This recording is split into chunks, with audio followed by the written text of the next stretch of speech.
ओम नमो भगवते वासुदेवाय। ओम अज्ञानतिमिरान्धस्य ज्ञानाञ्जनशलाकया चक्षुरुन्मीलितं येन तस्मै श्रीगुरुवे नमः। गुरुवे गौरचन्द्राय राधिकाय तदालये कृष्णाय कृष्णभक्ताय तद्भक्ताय नमो नमः। श्रीचैतन्यमनोभीष्टं स्थापितं येन भूतले स्वयं रूप कदा मह्यं ददाति स्वपदान्तिकम्। वन्देऽहं श्रीगुरुः श्रीयुतपदकमलं श्रीगुरुन् वैष्णवांश च श्रीरूपं सहाग्रजातं सहगुणरघुनाथानितं सजीवनम् साद्वैतं सावधूतं परिजनसहितं कृष्णचैतन्यदेवं श्रीराधा कृष्णपादान् सहगुणललिता श्रीविशाखानितं च।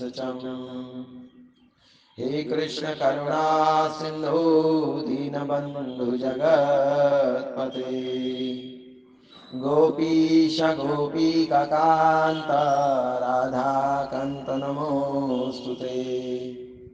तप्त कांचनं गौरांगी राधे वृंदावनेश्वरी वृषभानुसुते देवी प्रणमाम्य हरिप्रिया। वाञ्छाकल्पतरुभ्यश्च कृपा सिन्धुभ्यैव च पतितानां पावनेभ्यो वैष्णवेभ्यो नमो नमः। जय श्री कृष्ण चैतन्य प्रभु नित्यानंद श्री अद्वैत गदाधर शिवासादि गौर भक्तवृंदा। हरे कृष्णा कृष्ण कृष्णा हरे हरे, हरे राम राम राम हरे हरे। हरे कृष्णा। आप सबों का बहुत बहुत स्वागत है प्रतिदिवसीय इस भागवत कथा में। और उस पर भी परम मंगल परम मधुर भगवान श्री कृष्ण के प्राकट्य जन्म के विषय में चर्चा कर रहे हैं। कल की कथा में हम श्रवण कर रहे थे किस प्रकार भगवान पूर्ण पुरुषोत्तम भगवान जो के वसुदेव जी के हृदय में प्रवेश कर गए और जैसे ही वसुदेव जी के हृदय में प्रवेश किया भगवान प्रकाश वसुदेव जी प्रकाशमान हो गए। ऐसा लग रहा था उस बंदी गृह में इतना प्रकाश मानो अनगिनत सूर्य। उस समय सूर्यों का तेज वसुदेव जी से प्रकट होने लगा और फिर वसुदेव जी के हृदय से भगवान देवकी के हृदय में स्थानांतरित कर गए। और वो हम बड़े मधुर ढंग से कल चर्चा कर रहे थे कि कैसे भगवान वसुदेव जी के हृदय से देवकी के हृदय में स्थानांतरित कर गए। सुखदेव गोस्वामी कहते हैं जब वसुदेव जी के हृदय से देवकी के हृदय में गए तो परिस्थिति क्या थी, देवकी कैसी लग रही थी, दो उदाहरणों के द्वारा समझा रहे हैं। ये हम कल पढ़ चुके हैं लेकिन फिर इसका पढ़ेंगे। और तात्पर्य में श्रील प्रभुपाद बड़ी सुंदर बातें कहते हैं तो हम चर्चा करेंगे। यह दशम स्कंद के दूसरे अध्याय का 19वां श्लोक। सदेवकी सर्वा जगत विश्राम सर्वा जगत निवासः सभूतानां नितरां नाराजे भोजेन्द्राग्राही अग्नि शिखावेह रुद्रः सरस्वती ज्ञान खलेन यतः सती। हरे कृष्ण। बड़ा सुंदर श्लोक है जिसमें सुखदेव गोस्वामी दो उदाहरण दे रहे हैं। देवकी ने भगवान को गर्भ में धारण किया तो उस समय कैसी दिखाई दे रही थी? जब तब देवकी ने समस्त कारणों के कारण ब्रह्मांड के आधार पूर्ण पुरुषोत्तम भगवान को अपने भीतर रखा, किंतु कंस के घर के भीतर बंदी होने के कारण वे किसी पात्र की दीवारों से ढकी हुई अग्नि की लपटों की तरह लग रही थी। देवकी ऐसे दिख रही थी मानो बहुत प्रचंड आग जल रही हो, परंतु उस आग को चार दीवारियों में बंद कर दिया गया हो, क्योंकि देवकी तो कंस के कारागृह में थी ना। देवकी कंस के कारागृह में थी और मानो ऐसा लग रहा था, इनके शरीर से इतना प्रकाश निकल रहा था मानो कहीं आग लगी है और उस आग को चार दीवारों में कैद कर दिया जाए, वैसे देवकी लग रही थी। देखिए, आग यदि लगी हो और चार दीवारों में कैद किया जाए तो भी वो आग भड़क कर सबको जलाकर निकल जाती है, सबको जलाकर निकल जाती है, अर्थात वो सीमित नहीं रहती। इसका अर्थ है कि भगवान की शक्ति असीमित है। कंस जैसे राक्षस भगवत शक्ति को अपनी चार दीवारियों के बीच में या अपनी भौतिक बुद्धि से भगवान को बंदी या रोक नहीं सकते हैं। कितना भी प्रयास कर लो, भगवान को रोक पाना असुरों के लिए असंभव है, क्योंकि भगवान की शक्ति अचिंत्य है, अनगिनत है। दूसरा उदाहरण सुखदेव गोस्वामी कहते हैं, जो अपने ज्ञान को जन समुदाय के लाभ हेतु वितरण नहीं कर सकता। ऐसा लग रहा है कि देव की जो व्यक्ति अब उसके पास ज्ञान बहुत है, बहुत ज्ञान है, बहुत ज्ञान है, परंतु वो अपने ज्ञान को संसार के लाभ के लिए इस्तेमाल प्रयुक्त नहीं कर सकता। दुर्भाग्य है उसका कि इतना ज्ञान होने पर भी, जिस ज्ञान से मानवता का कल्याण, उद्धार, भगवत प्राप्ति हो, ऐसे ज्ञान होते हुए भी वो उसका वितरण नहीं कर सकती, ऐसे देव की प्रतीत हो रही है। क्योंकि देवकी के गर्भ में पूरे विश्व को आनंद देने वाला, पूरे विश्व को, पूरे ब्रह्मांड को सुखी करने वाले, पूरे ब्रह्मांड को आनंदित करने वाले, पूरे ब्रह्मांड के परमात्मा भगवान श्री कृष्ण विराजमान हैं और वो उस कृष्ण को छुपाकर अपने गर्भ में रखी है। मानो पूरे विश्व का आनंद देवकी के गर्भ में समाया है और उसे छुपाने का प्रयास कर रही है। लोगों को लाभ नहीं मिल पा रहा उसका, ऐसा लग रहा है, क्योंकि अभी भगवान देवकी के गर्भ में है। तो जैसे ही भगवान देवकी के गर्भ से बाहर आएंगे, ये पूरे ब्रह्मांड को आनंद देने वाली घटना हो जाएगी। ये सुखदेव गोस्वामी लिखते हैं दो उदाहरणों के साथ। शिला प्रभुपाद कहते हैं, ज्ञान खला शब्द जो है ना, बड़ा महत्वपूर्ण है। ज्ञान खला, अच्छा, ज्ञान खला का अर्थ क्या है? ज्ञान खला का अर्थ यह है जिसके द्वारा ज्ञान को रोका, ज्ञान, वो ज्ञान जो पूरे जन समुदाय को आनंदित कर सकता है, वो ज्ञान जो पूरे ब्रह्मांड के निवासियों को आनंद दे सकता है, परंतु उस ज्ञान को रोका गया, ज्ञान को वितरण नहीं किया गया, उस ज्ञान को वितरण नहीं किया गया जो पूरे विश्व को आनंद दे सकता है। यद्यपि पहले से ही पर्याप्त ज्ञान है। आप कहोगे भैया इस ज्ञान की क्या जरूरत है, हमारे पास तो पहले से बहुत सारा ज्ञान है, विज्ञानियों ने ज्ञान दिया है। हाँ, वैज्ञानिकों ने कितना ज्ञान कर, कितना संशोधन करके प्रकृति का ज्ञान उत्पन्न किया है। और जब भी विज्ञानी कोई नई वस्तु का आविष्कार करते हैं या कोई नई विज्ञान कोई वस्तु ढूंढता है तो वे उसे विश्व भर में फैलाने का प्रयास करते हैं।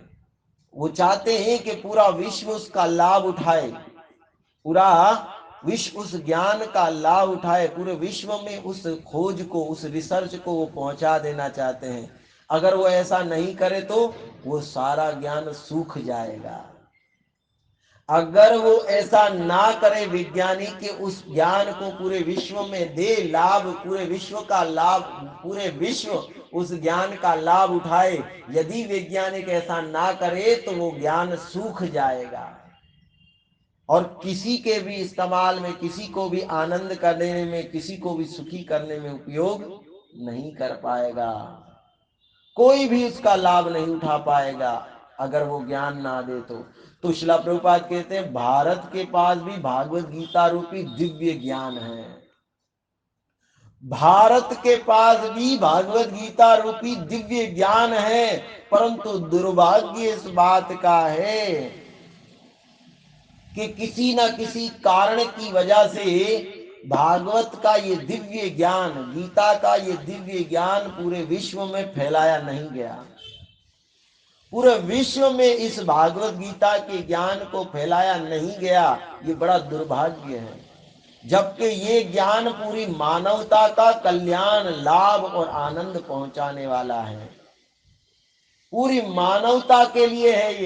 ये भागवत गीता का जो ज्ञान है केवल भारतीयों के लिए या केवल हिंदुओं के लिए नहीं है।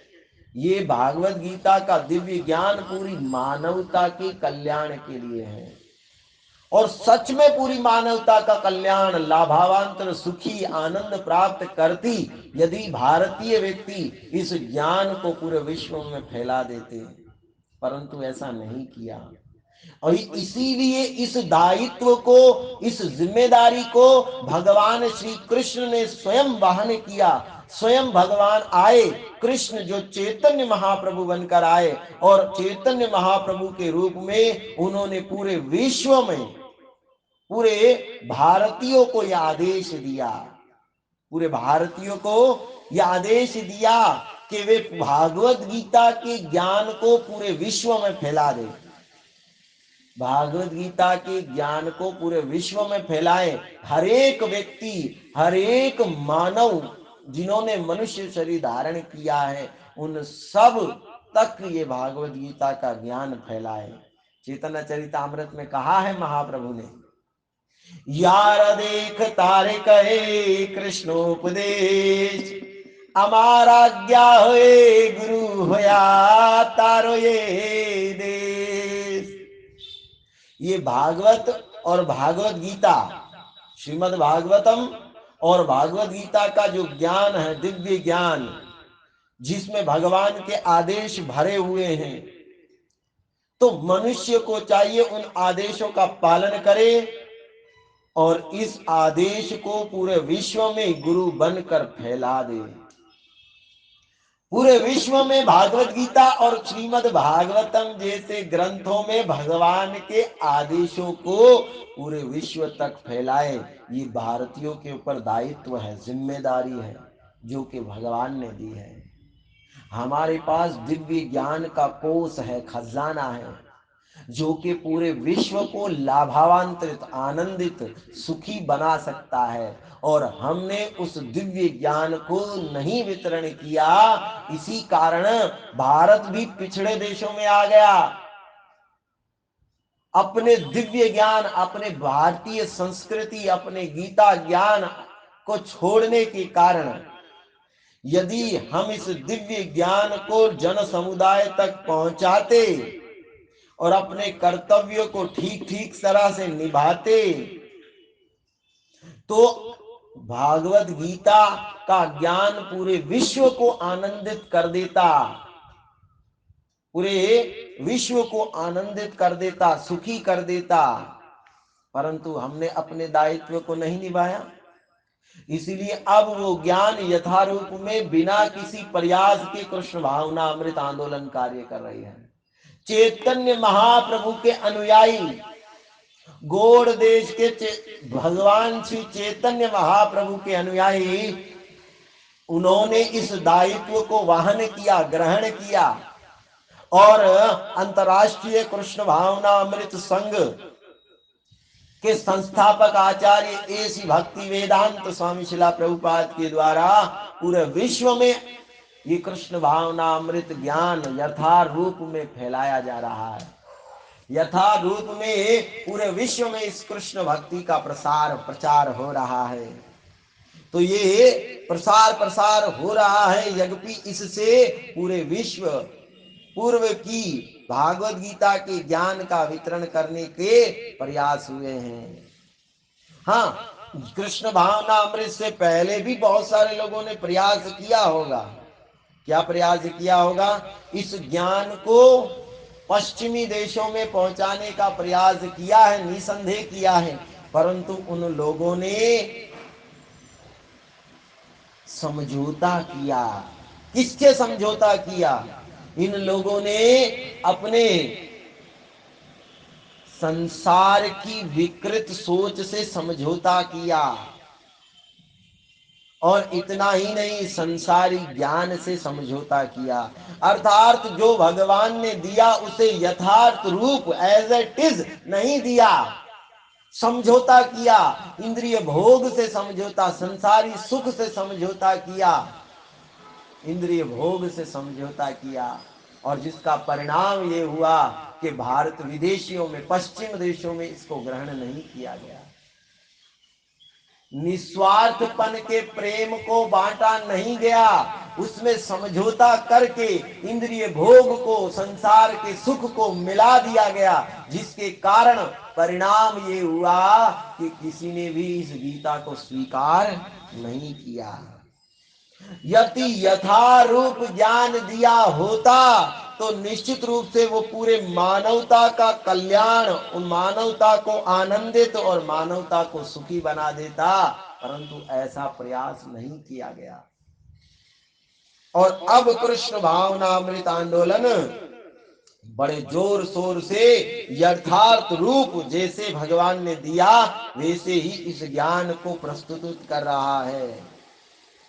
और इस तरह ज्ञान के समूची वितरण के शुभारंभ से न केवल, और जब ये पूरे विश्व में ज्ञान फैल रहा है, जब ये भागवत गीता का ज्ञान पूरे विश्व में फैल रहा है, तो पूरा विश्व इस ज्ञान से सुखी, आनंदित और लाभ तो ले रहा है, परंतु भारत की ख्याति भी इस ज्ञान से बढ़ रही है।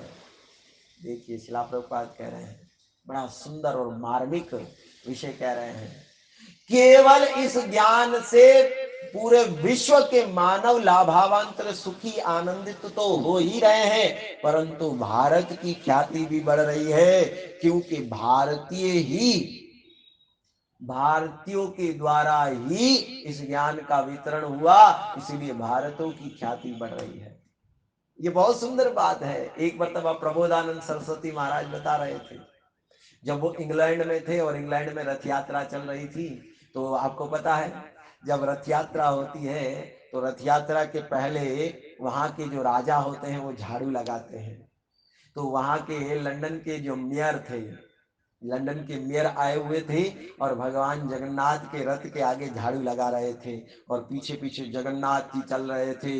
इतनी सारी पुलिस चल रही थी, बहुत सारे लोग थे, कृष्ण भक्त नाच रहे थे, गा रहे थे। प्रबोधानंद सरस्वती कहते हैं कि जब इन्हीं इंग्लैंड के अंग्रेजों ने भारत के ऊपर आक्रमण करके उनको टेक ओवर कर लिया, अर्थात कब्जा कर लिया भारत पर, और जब ये उड़ीसा में गए तो इन सारे लोगों ने कहा कि देखो भारत के उड़ीसा के जो लोग हैं वो भगवान भूत की पूजा करते हैं। उन्होंने जगन्नाथ सुभद्रा बलदेव को देखा और देखकर कहा कि देखो भारत के निवासी भूतों की पूजा करते हैं, ये इतने बड़े काले भूत को बिठाते हैं रथ पर और उसकी रथ यात्रा निकालते हैं, ये कहकर पुकारते थे। लेकिन प्रबोधानंद सरस्वती कहते हैं आज मैं अपनी आंखों से देख रहा हूं ऐसी भक्ति वेदांत स्वामी शिला प्रभुपाद की कृपा से जो इंग्लैंड के निवासी जगन्नाथ जी को भूत कहते थे, आज वही इंग्लैंड के निवासी जगन्नाथ जी को पूर्ण पुरुषोत्तम भगवान मानकर उनके रथ के आगे झाड़ू लगा कर जाते हैं। पूरी पुलिस फोर्स उनको घेर कर जाती है, लाखों भक्त उनके पीछे हरे कृष्ण महामंत्र गाते हैं। ये भक्ति का प्रभाव है, भक्त की कृपा का प्रभाव है। ये ऐसी भक्ति वेदांत स्वामी शिला प्रभुपाद की कृपा है। देखिए, एक भक्त ने पूरे विश्व को बदल दिया। यहां यही लिखा है, ये भारतीयों की जिम्मेदारी है कि पश्चिम देशों में जाकर उन्हें कृष्ण भावना अमृत आंदोलन अर्थात भक्ति सिखाए। इससे उनका लाभ तो होगा, भारत की ख्याति बढ़ेगी। नहीं तो जिस दृष्टिकोण से वो देखते हैं भारत को, वो पिछड़ा हुआ देश मानते हैं। लेकिन हमारी आध्यात्मिक संस्कृति इतनी उन्नत, इतनी उन्नत, इतनी उन्नत है कि यदि उन्हें भागवत गीता का ज्ञान, श्रीमद् भागवत जैसे ग्रंथों का रहस्य दे दिया जाए, तो निश्चित रूप से वो जान पाएंगे कि भारत की संस्कृति पिछड़ी हुई देशों की नहीं, बल्कि आनंद देने वाली संस्कृति है, जीवन को सुखी बना देने वाली संस्कृति है। केवल भागवत गीता और भागवतम जैसे शास्त्रों पर आधारित जीवन बना दिया जाए, और वो एक भक्त की कृपा से संभव होगा। इसलिए भारतों के ऊपर बड़ी जिम्मेदारी है, पहले अपना उद्धार करो और फिर दूसरों का उद्धार करो। ये गीता भागवत के ज्ञान संदेश देकर, क्योंकि यही हमारा कल्याण कर सकते हैं। तो शिला प्रभुपाद यही समझा रहे हैं। और अब शिला प्रभुपाद कहते हैं, आगे सुखदेव गोस्वामी बता रहे हैं कि देवकी ने जब भगवान को अपने हृदय में धारण कर लिया, उस समय देवकी कैसे दिख रही थी, इसका वर्णन करते हैं। ताम वीक्षया कंसा प्रभया आवीज अजिता अंतराम्बी रोचयांतिमं भवाना शुचि स्मितामा यह एषा मे प्राण हरि ग्रहाम ध्रुवां श्रिता यतः पुरा इमादृशी। गर्भ में पूर्ण पुरुषोत्तम भगवान के होने से देवकी जिस स्थान में बंदी थी, वहां के सारे वातावरण को अलौकिक करने लगी। देवकी कंस के कारागृह में बंदी थी, और जैसे ही भगवान उनके गर्भ में हृदय में स्थानांतरित हुए चले गए, देवकी उस पूरे स्थान को दिव्य अलौकिक रूप से चमकाने लगी। पूरा बंदी ग्रह, ये नहीं कह सकते हो आप कि वो बंदी ग्रह था। क्यों? क्योंकि देवकी के हृदय से प्रकाश इतना निकल रहा था, और वो भी अलौकिक प्रकाश था। अब देखिए, हमें दुख कब कब आते हैं? जब तक हम 3 गुणों के अधीन होते हैं तब तक दुख आते हैं। लेकिन इस समय देवकी 3 गुणों के अधीन नहीं रही। देवकी 3 गुणों के अधीन नहीं रही, माया के अधीन नहीं रही देवकी, क्योंकि भगवान साक्षात उनके गर्भ में निवास करते हैं। तो ग्रंथ कहते हैं कि कृष्ण होए सूर्य सम, माया होए अंधकार, यहाँ कृष्ण तहाँ नहीं माया अधिकार।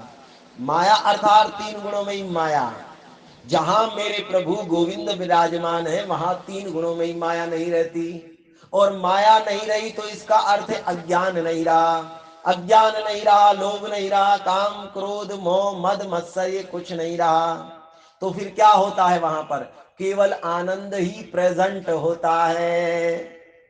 केवल उस समय आनंद ही आनंद होता है, क्योंकि माया चली गई तो भगवान बैठे हैं, और माया है तो भगवान नहीं है।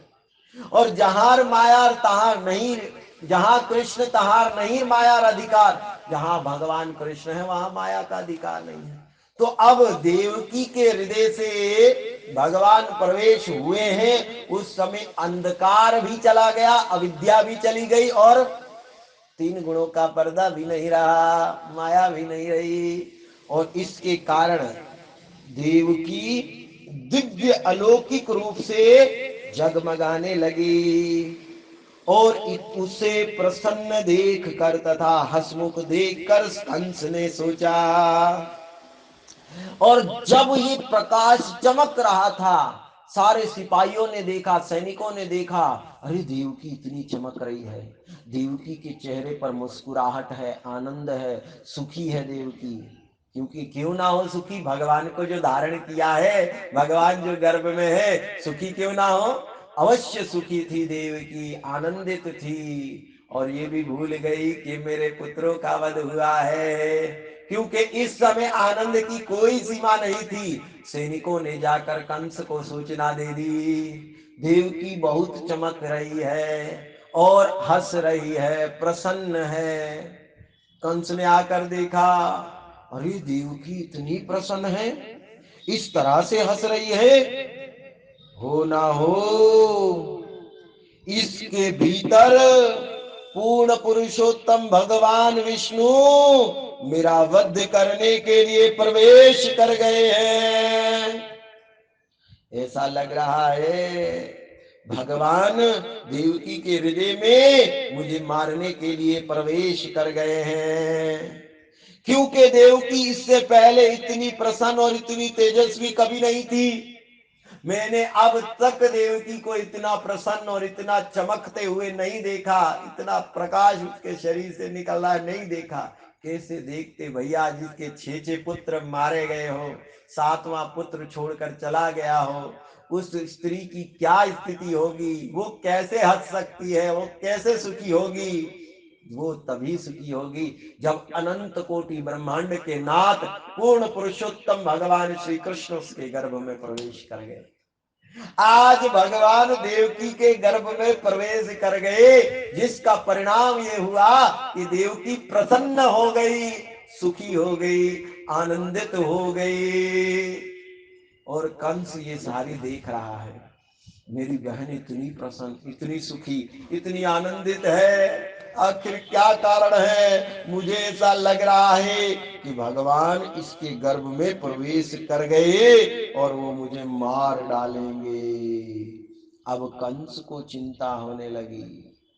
देखिए, भगवान ने गीता में कहा है, यदा यदा हि धर्मस्य ग्लानिर्भवति भारत अभ्युत्थानमधर्मस्य तदात्मानं सृजाम्यहम्। जब जब धर्म की हानि और अधर्म बढ़ जाता है, तब तब भगवान अवतार लेते हैं। इस युग में मानव अपने कर्तव्यों को पालन करने के कार्यों में बहुत त्रुटि कर रहा है, बहुत गलतियां कर रहा था। मनुष्य अपने कर्तव्यों को पूरा करने में बहुत गलतियां कर रहा था। अरे मानव जीवन मिला किस लिए था? अगर गलती क्या कर रहा है मनुष्य अपने कर्तव्यों को पालन करने में, कि मनुष्य जीवन मिला था भगवत प्राप्ति के लिए, ईश्वर साक्षात्कार के लिए। किंतु बड़ा दुर्भाग्य था कि लोग भौतिक सुख या इंद्रिय तृप्ति के पीछे अपने वास्तविक कल्याण को भूल गए। अपने सच्चा कल्याण किसमें है भूल गए। केवल शरीर का पालन, शरीर का पोषण, शरीर को तुष्ट, शरीर को सजाना, शरीर को धजाना, बस इसी में लगे रहे। अपने आप को शरीर मानकर इसी में लगे रहे, जबकि भागवत गीता में स्पष्ट कहा गया है शरीर तो नाशवान है। स्पष्ट रूप से भगवान कहते हैं, देहिनो अस्मिन यथा देही, शरीर के भीतर का स्वामी असली है, अर्थात आत्मा ही सत्य है, शरीर नाशवान है। एक के बाद एक शरीर मरता है, पुनर्दूसरा शरीर, तीसरा शरीर, चौथा शरीर ग्रहण करता रहता है।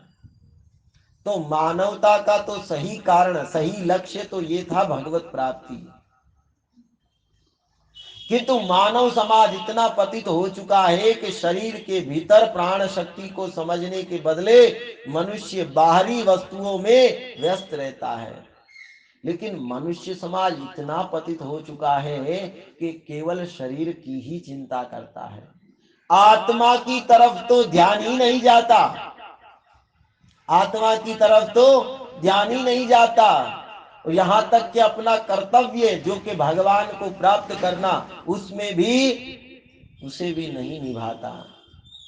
और इसीलिए भगवान श्री कृष्ण ने कृष्ण भावना अमृत के गर्भ में जन्म लेकर लिया और आश्रय रखा। इसीलिए कंस जैसे लोग अत्यंत भयभीत हुए और तब भगवान ने ही कृष्ण भावना अमृत अर्थात देवकी भक्ति रूपी देवकी के गर्भ में भगवान रहे, देवकी के गर्भ में भगवान रहे तो कंस जैसे लोग भयभीत होने लगे, डरने लगे। और इस आंदोलन को विशेष रूप से पश्चिमी देशों में रोकने का प्रयास किया गया। कंस लोगों ने बहुत रोका, कंस जैसे लोगों ने बहुत रोकने का प्रयास किया, नहीं फैलने देंगे इसको, नहीं फैलने देंगे, बहुत प्रयास किया। शिला प्रभुपाद कहते पश्चिमी देशों में कंस के बहुत सारे भाई रहते हैं और उन्होंने बड़ा प्रयास किया कि हम इस आंदोलन को रोके। एक राजनीतिज्ञ ने तो यहां तक कहा, एक राजनेता थे, उन्होंने तो ये कह डाला कि यदि कृष्ण भावनामृत को, इस भक्ति आंदोलन को रोका नहीं गया तो ये आंदोलन पूरे विश्व में फैल जाएगा और यहां तक के सरकारी दफ्तरों तक में, सरकारी नौकरियों तक को हड़प लेगा। इस आंदोलन में इतनी शक्ति है कि वो सरकारी दफ्तरों, सरकारी नौकरियों तक को हड़प लेगा यदि इस आंदोलन को रोका नहीं गया। वो मूर्ख व्यक्ति जानता नहीं है कि यदि इस आंदोलन के पास यदि सरकार आ गई तो निश्चित रूप से पूरे मानव सुखी हो जाएंगे, आनंदित हो जाएंगे। कैसे? उदाहरण देखिए, राम राज्य कृष्ण भावना भावित था, परीक्षित राज्य कृष्ण भावना भावित था, प्रहलाद राज्य कृष्ण भावना भावित था, ध्रुव राज्य कृष्ण भावना भावित था। ये सारे राज्य के राजा भक्त थे, वैष्णव थे। परिणाम ये था कि राम राज्य में कोई बीमार नहीं पड़ता, परिणाम ये था कि राम राज्य में किसी के मन के ऊपर कोई प्रभाव नहीं था, मन से कोई दुखी नहीं था, कोई खाने की पीने की वस्तुओं की कमी नहीं थी, बारिश अपने समय पर होती थी, किसी की अकाल मृत्यु नहीं होती थी, जितनी वर्षा चाहिए उतनी ही होती थी, पृथ्वी प्रचुर मात्रा में अन्न शाक सब्जियां को पैदा करती थी, मानसिक तनाव नहीं था, लोगों की आयु अल्प समय में मृत्यु नहीं होती थी। ऐसे बहुत सारे गुण हैं। ये केवल इसके कारण के राजनेता वैष्णव थे, कृष्ण भावना भावित थे और उन्होंने प्रजा को भक्ति की ओर लगाया। तो निश्चित रूप से यदि पूरे शासन कृष्ण भावना भावित भक्तों पर आ जाए तो प्रजा दुखी नहीं रहेगी, सुखी हो जाएगी। भैया आना ही चाहिए। अब यदि राजनेता कृष्ण भक्त हो तो निश्चित रूप से मानव का संदेश, मानवता को भी भक्ति का संदेश ही मिलेगा, निसंदेह। ये इसमें कोई शक नहीं है कि कृष्ण भावनामृत में शक्ति है, इस हरिनाम में शक्ति है, इसमें कोई शक नहीं है, क्योंकि चैतन्य चरितामृत में स्वयं इस बात को कहा गया है, कली काले कृष्ण रूपे नाम अवतार, नाम हुई सर्व जगत हुई निस्तार। कृष्ण भावनामृत इस महामंत्र में इतनी शक्ति है, इतनी शक्ति है, इतनी शक्ति है कि पूरे विश्व को कृष्ण प्रेम की बाढ़ में डुबा सकता है। कृष्ण भावना अमृत आंदोलन जंगल में लगी आग की तरह फैल रहा है और इस तरह फैलेगा, फैल रहा है और फैलता जाएगा। कंस जैसे बहुत सारे व्यक्ति इस आंदोलन को रोकने का बड़ी कट्टरता से प्रयास कर रहे हैं, परंतु जंगल में लगी आग को रोका नहीं जा सकता। उसी प्रकार इस कृष्ण भावना अमृत को रोका नहीं जा सकता। भले कंस के अनुयायी बहुत प्रयास करे रोकने का, रुक जाए, ये कृष्ण भक्ति नहीं फैले, नहीं फैले, नहीं फैले, लेकिन तुम्हारे प्रयास इस भक्ति रूपी आंदोलन को नहीं रोक सकते। कभी नहीं रुक सकता ये आंदोलन, बल्कि ये आंदोलन और अधिक बढ़ता बढ़ता बढ़ता चला जाएगा। यदि इस आंदोलन के नेता विविध विधानों का पालन करते हुए हरे कृष्ण महामंत्र का नियमित जप करे तो दृढ़ता से कृष्ण भावनामृत आंदोलन बढ़ता रहेगा।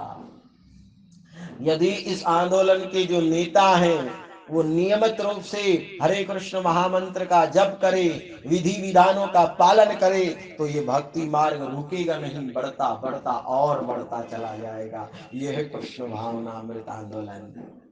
शिला प्रभुपाद बड़ी सुंदर व्याख्या दे रहे हैं। तो अब देवकी के गर्भ में भगवान प्रवेश कर गए। कंस ने देख लिया। कंस मन में विचार कर रहा है, मार डालू क्या मेरी बहन को? नहीं नहीं नहीं नहीं नहीं भैया, अगर इस समय मार दिया तो एक तो वो मेरी आश्रित है, मेरी कैद में है, दूसरा मेरी बहन है, तीसरा गर्भवती है, कैसे मार दूं? मेरा अपयश हो जाएगा, अपमान हो जाएगा। ये कंस ऐसी बातें सोच रहा है, परंतु वो हम कल देखेंगे। समय हो चुका है। आप सबों का धन्यवाद, आभार।